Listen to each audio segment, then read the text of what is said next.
where do you see the future going? I mean, what based on what you've learned, based on what you know, what's the future going to look like for these types of organisation, and what needs to happen? Okay. There's people charge a lot of money for this advice, you know. I did promise you a whole can of iron brew. A whole can of iron brew. A whole can, and not the diet version, the real full fat. A whole full. Okay, you're on. Mark my words. Yeah, I mean, yeah.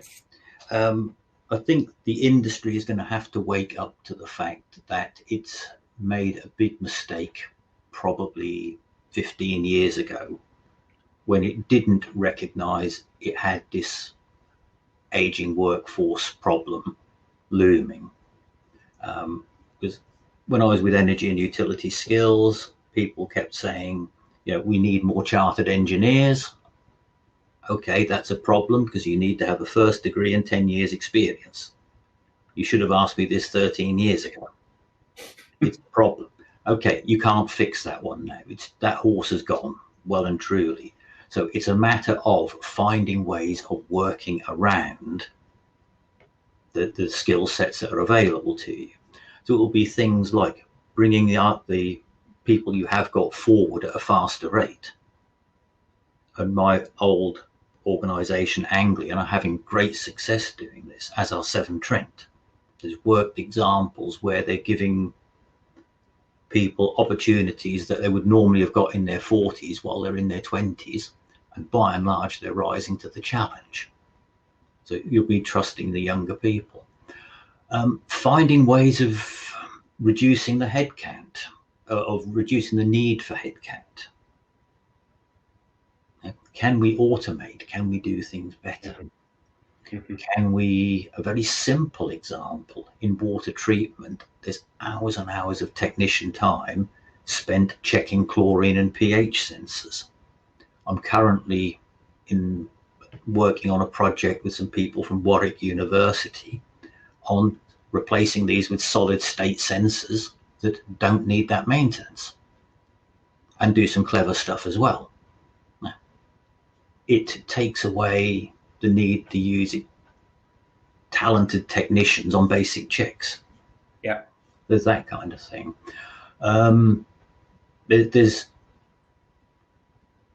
the idea of looking at the whole workforce. So rather than just saying who needs to go on what courses, what kind of workforce do we want?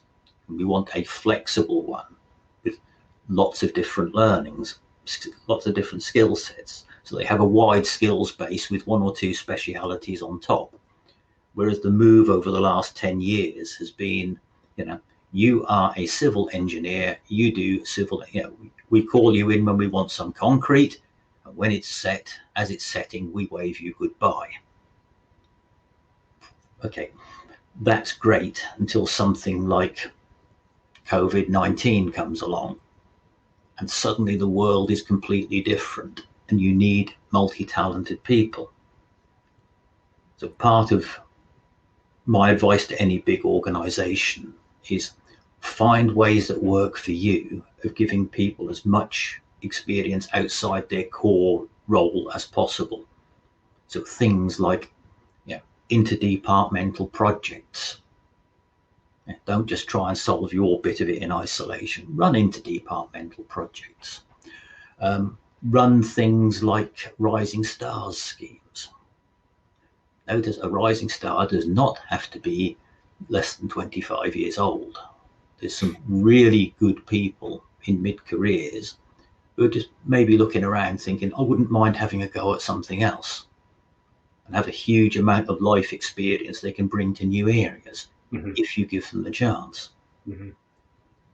It's a big ask because currently there's all this downward pressure on headcount, and I'm sitting here saying, well, no, you actually need to reduce people's workload, take on more staff to give them the learning they need, to build the skills they need to offer you enough performance in the future to offset the extra headcount. Yeah. There is a technical basis behind this. There's a wonderful thing called total factor productivity. at its simplest, it's a measure of how well people, particularly managers, make use of the resources available to them. And in typically the UK, our total factor productivity is about a fifth lower than that of, say, France and Germany. Now, my 50 pence says if we can close that gap, doing the kinds of things I've been talking about, making sure our managers have proper management qualifications, we're not just promoting our best technicians, which please don't do it. Please don't promote your best technicians unless they really want to be a manager. So unless people do that, if we can do that, we can start bridging that 20% gap. And my second 50 pence is if you do that, you will end up ahead of the game. As I wrote in an article for the Institute of Water magazine a few months back, if we could do that, everybody could have Friday off. Wow. Can it be done? Yes.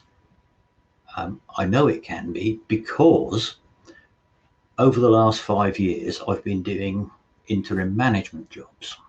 And typically they've come to me as, look, we've got this interim management job, it's a full-time position. And I've said, no, I don't want to do it like that, but I will do it for you in 3 days a week as a contractor. And the hardest sell is that they don't believe I can do it. But I did it for a small inset water supplier, went there initially for, I think, a year, stayed 3.5. Yeah. I never worked more than 3 days in any week, got everything done that needed to be done, because I have a technical master's degree, I have an MBA.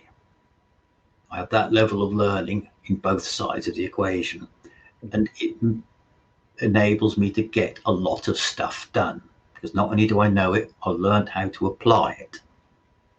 To be fair, it did take me 2 years after I got my MBA to actually figure out what it was about. I got it. And the practical stuff, like if you're going to, why are you going to a meeting? Simple stuff like that. Do I need to be at this meeting, or can I make my contribution some other way? Can I just have a slot rather than being there for the morning or the day? Those kind of things. Learning to focus on what's important. It sounds very straightforward, but ask yourself the question, is what I'm doing useful to what I'm trying to achieve today? Learning not to overplan. I always worry when I see people who've got a diary that is rammed end to end every day. The only certainty they're going to fail. And this quaint idea of, I'll catch up. No, you won't. Because if you can't keep up today, what makes you think you can do 20% more work tomorrow? So it only ever gets worse and worse. So learning to schedule sensibly, focus on the task in hand. To me, dead simple stuff, but so many people don't do it. Yeah. And I think that drives on from the world that we've all evolved into, where, it's very easy just to type something in your diary and to have back-to-back meetings and so on. But actually, is that making you productive? It comes back to this productivity piece again, doesn't it? And arguably, if I was looking to be 20% more productive than average, I've demonstrated in that inset water supplier position and as interim water quality monitoring manager for Southern Water, that I can be thick end of 40% more productive. Wow. Everything done that needed to be done in 3 days a week. Yeah. And if I can do it, other people can do it.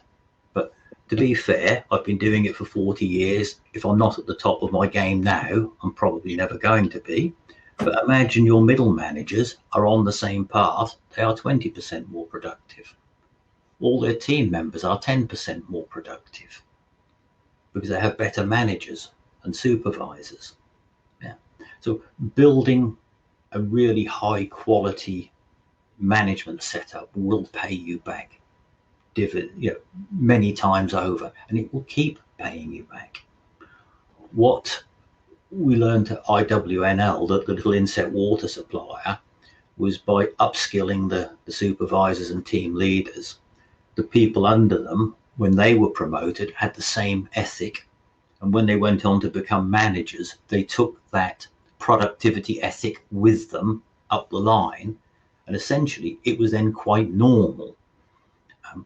I went on from them to do a piece for their parent company, big organization, £2 billion a year turnover, and did a piece on workforce development with them. And the parent company did connections for water, gas, electricity, fiber, and telecoms. And they now have a system where everybody who's identified for progression must be doing either a master's of some description or be working towards chartered engineer, preferably both. And that's just entirely normal. If you're not on that program, it's available to you if you can make a business case. If you're on the program and don't make the progression, you're no longer on the program. Mm-hmm. So that's an example of where they've truly embraced the idea that if we can upskill our supervisors, managers, and cross-skill our technical people with management skills, we will get the productivity gains that will enable us to stay competitive in the marketplace. It seriously challenged some of the technical engineers. They were absolutely brilliant in designing solutions. And I would hear, well, you can't put Fred in front of the client, he'll bore them to tears. Whoa, stop, rewind, let's try that again. How about we train Fred in how to talk to a client? Otherwise, you're bringing two people into the same meeting. Literally, it was somebody who could talk to people but wasn't very good technically, and somebody who was brilliant technically but couldn't talk to people. And they made some huge gains by cross-skilling people. Mm-hmm. So, so to come back to your question, I think the big things are around cross-skilling and multi-skilling at quite senior levels. Yeah. If the senior people can't do it, the middle people won't want to do it. There's no point in cross-skilling at a medium level if it doesn't help you reach a higher level. And we found people who kind of bloomed by learning how to talk to customers and engaging with them. Their feedback was, look, we just got much better at designing solutions because we know what questions to go and ask of our end users. Mm-hmm. And we're not losing stuff in the translation. So make your people as multi-skilled as possible.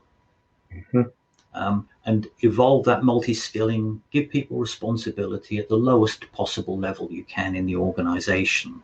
So you're not relying on a small number of high-level technical experts.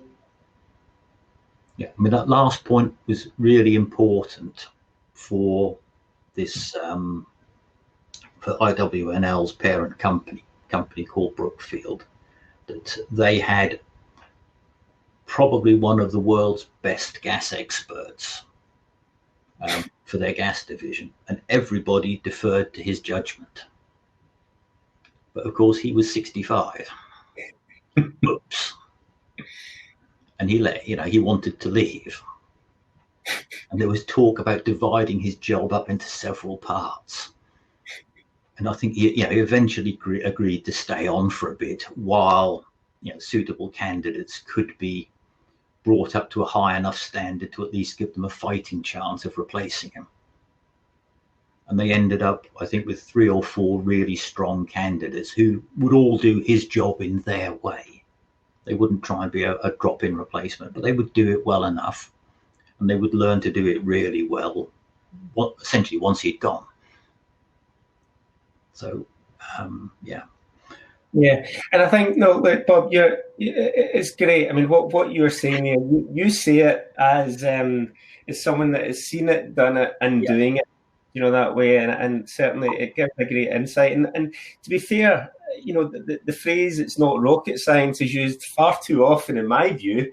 However, I've been writing down as you've been talking, and it's not the first time I've written things down as I've been talking to you, but I mean, if you look at some of the key things you've come out with, such as diversification, be great with the basics, if I can read my own writing, be great at the basics and working the basics as well, and picking battles, and this idea of multi-talent, across an organisation, it all comes back to, spreading the risk, I guess, but also increasing productivity of an organisation. And actually, having it doesn't need to be not at a senior level or at a lower level either. If you've got someone it's a whiz kid, why wouldn't you develop them? And to speeding them up through the process. Yeah, I mean, let's be fair. There are some amazingly bright young people around. And they occasionally have conversations with them where the last thing they say good morning, it's probably the last thing I understand for 15 minutes. So their journey is to find ways of expressing their brilliance in this language called English, jargon. Yeah. And if we can tap into that, that will be a building block for them. Just communicating with non-experts. Yeah. And if you've got people in your organization who are good at it, have them running workshops. If somebody is really good with customers, get them in, get the engineers in, learn from each other. Because learning doesn't have to be all about courses and qualifications. Courses and qualifications are good. Qualifications open doors, they give you credibility. But a qualification has never built anything. It's what you do with that learning. And some of the best learning experiences that I've had is where you just get groups of people together to kick things around. And a lesson for big organizations is make sure you create enough space for those conversations to happen, formally and informally. The idea that people are only working when they're chained to their desks, doesn't do it anymore. It will turn off the most capable people. You will end up with the methodical people who like following a method and are happy doing what they're doing. That will not get you through the next COVID scare or through the next banking crash, or God forbid they happen at the same time. You are going to need flexible, bright people who like to be challenged. And if it means giving them the space to grow and develop their skills and experience, that is, to use a phrase, that is a gift that will keep giving. You give them those skills and experiences, they will pay you back many times over. So, it's very much a case of, invest in your people, trust them, but do be clear, they have to produce. Absolutely. And I think that's probably a good point to say thank you, Bob. I mean, genuinely, it's never I always learn something from speaking with you, and I think I look forward to hearing. I'm sure our paths will cross in the future as well. Should you wish to, that's Bob Windmill. Is presently the academic director at British Water Engineering College. Goodness knows where your career is going to take you now. Mm-hmm. Well, okay, I can help you with that. Okay.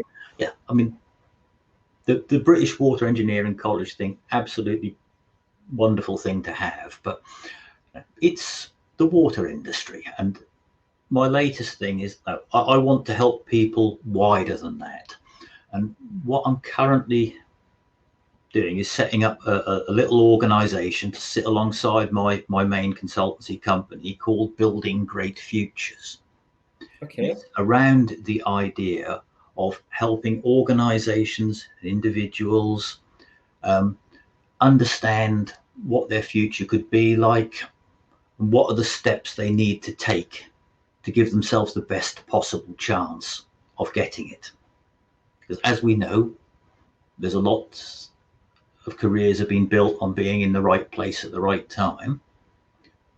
You can't always influence that, but what you can do is make sure that you have a wide-ranging skill set that you can bring to bear on any number of different situations. Because if I hadn't done that, I wouldn't have been able to leap sideways from Anglian into contract land, off to energy and utility skills to develop national standards, and then become the head of research within 6 months, that kind of thing. Then off to start my own business. Yes, I started my own business, and a week later the banks crashed. So it's my proud boast that every single idea I had about earning a living for myself didn't work. So I had to then find other ways of earning a living. But I thought, stick with it. If you can make it work now, it will work really well when times get better. And it did. Mm-hmm. So, wide-ranging skill set. Don't be frightened of having a go at things. Yeah. And organizations, give your people room to grow and develop, but in a structured framework that's of benefit to you. Okay. Well, absolutely. And I guess with this venture, is there a way, should anyone be interested? Is there a way of getting in contact with you, Bob? How yep. would you? Okay. My website is called buildinggreatfutures.co.uk. It's still in development, but it will give you an idea. If you want to get in touch with me, you can get in touch with me through my current business email, which is bob@windmillinsights.co.uk. Yeah. If you type in Bob Windmill blog into Google or the search engine of your choice, it will also find me and some of the stuff I've written about. So, well, I'm about to do that once we're just finished up and learn, see what else you've been involved in. But that brings us to the end of another episode of the Engineering Ignition podcast. Thank you again, Bob, for taking the time to meet with me today. It's been a pleasure. And I look forward to the next episode, should you and I wish to do another one. And thanks again for everyone's time and effort in listening to this podcast. Many thanks. Yeah, and thank you too.